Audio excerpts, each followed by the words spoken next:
Hi అండి. Today నేను egg curry చేస్తున్నాను. దీంట్లో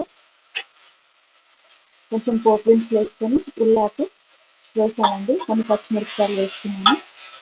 సో తర్వాత నేను కొంచెం అల్లం వెల్లిపాయ వేసుకుంటున్నాను.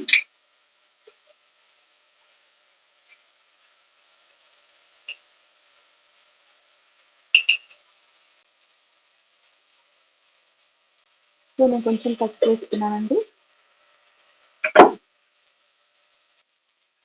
సో కొంచెం ఇలా కలుపుకొని తర్వాత ఉప్పు కారం వేసుకున్నామండి. ఉప్పు మీకు సరిపడినంత వేసుకోండి.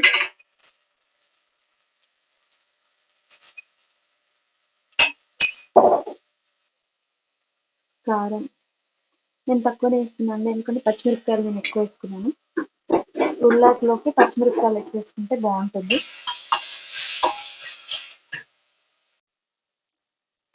So 1/2 tablespoon coriander powder, ధనియా పౌడర్ అండ్ కొంచెం masala.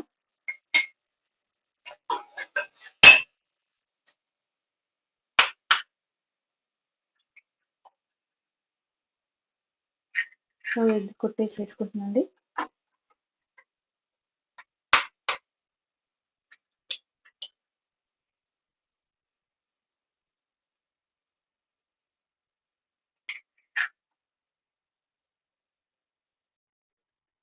So yummy egg curry ready అయిపోయిందండి. Thank you.